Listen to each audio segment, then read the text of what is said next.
Good day to our beloved instructor, Mr.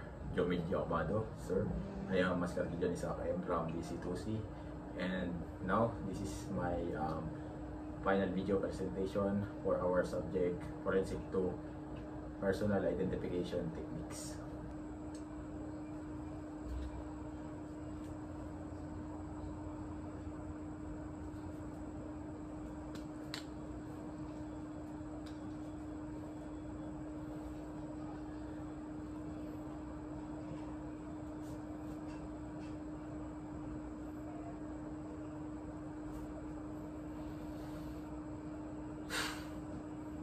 Emperor Tenshi.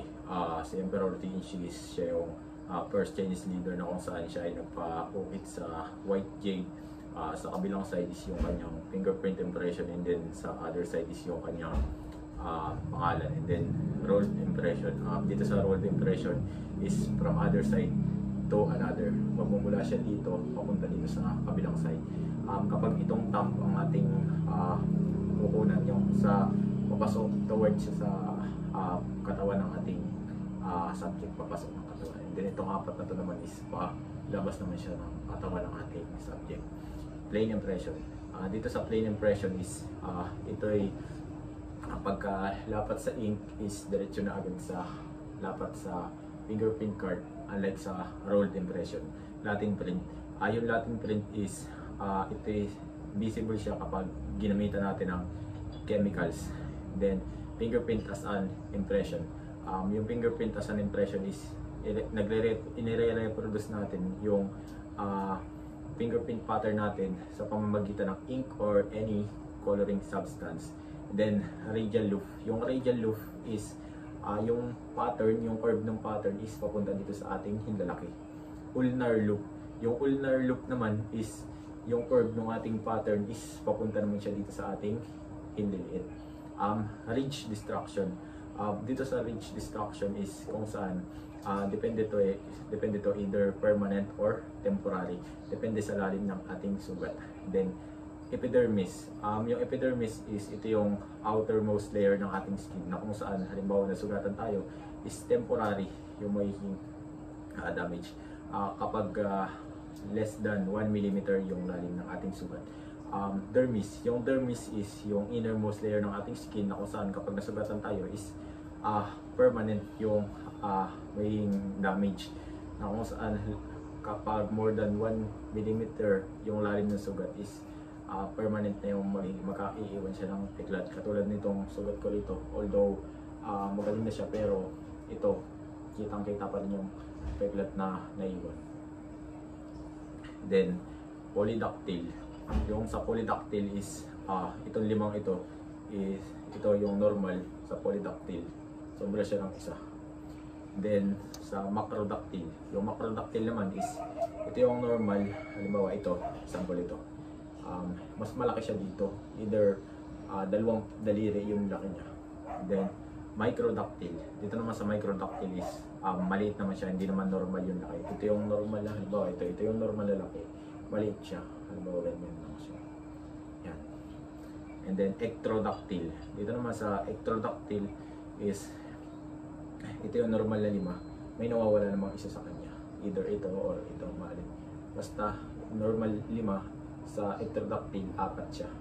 Then syndactyl. Dito naman sa syndactyl is ito yung normal, may magkadikit sa kanya. Yan, dikit na ganyan. Ito yung normal, may magkadikit. And then basal phalange. Yung basal phalange naman is ito. Yung pinakamalapit siya sa ating palm. Ito siya. Yung pinakauna dito sa tatlo. Basal phalange siya. And then middle phalange. Yung middle phalange naman is nandito siya sa gitna. Kasunod siya above and next the basal. Ito, middle phalange. Then yung pinakahuli is ito, terminal phalange. Located sa tip of the finger. Itong pinakadulo. Yan sa tatlo. Itong una is basal, itong pangalawa is middle, and itong panghuli is terminal phalange. Then si John Dillinger, kinikilala siya bilang US #1 public enemy dahil sinubukan niyang sirain yung kanyang fingerprint pattern sa pamamagitan ng corrosive acid. And then si Robert James Pitts, siya naman ay kilala sa tawag na man without fingerprint. And then si Lockhart and Whitcoast G of Lyon, sila naman dalawa is nagsagawa ng experiment kung saan tatlo yung ginawa nila. Una is boiling water na kung saan binuhusan nila, then kalaunan gumaling, naghilom, wala nangyari. And then kasunod na ginawa nila is yung hot oil naman. Alam naman natin, matalsikan pangalan tayo ng kumukulong mantika is masakit na, ano pa kaya yung buhusan. And then kalaunan ulit, walang nangyari. Naghilom lang ulit bumalik lang ulit sa dati. And then yung panghuli nilang ginawa is yung sa hot metal naman. Dito naman wala pa rin nangyari. Bumalik lang ulit sa dati yung pattern. Then Principles of Constancy or Permanency by Herman Welker. Dito is sinasabi na nagsisimulang mabuo yung fingerprint pattern natin from 3 to 4 months na nasa sinapupunan pa lang tayo ng ating magulang, nasa tiyan pa lang tayo, and then nagpo-fully develop kapag 5 to 6 months, at ito ay tinatawag rin na from womb to thumb. And then Principles of Individuality by Sir Francis Galton. Ito naman sinasabi lang naman dito na no two person has same fingerprint pattern, na kung saan walang dalawang tao na magkaparehas ng fingerprint pattern. Yung pinaniniwalaan ni Sir Francis Galton is 1:64 billion. And then Principles of Infallibility by Henry Folds. Dito naman is sinasabi na reliable na personal na pagkakakilanlan ng isang tao yung fingerprint, kasi dito madaling kaya mapeke or kopyahin. Then People versus Medina. Dito ito yung case sa Pilipinas na ginamitan ng fingerprint na nalaman na si Machado Medina yung suspect, and then ang expert na nag-witness dito ay si Agripino Ruiz. Then People versus Jennings. Dito naman sa People versus Jennings is ito naman is case sa US na ginamitan na rin ng fingerprint na nalaman na si Thomas Jennings murderer ni Clarence Hiller. And then dactyloscopy or fingerprint identification. Ito naman yung dactyloscopy is napakaganda nito, napakabisa kung tawagin, dahil yung fingerprint kasi natin is wala talagang katulad, kahit pa identical twins tayo. Ito nga ay nangyari din dun sa Will West case na kung saan talagang magkamukha sila, gayang-gaya yung mukha.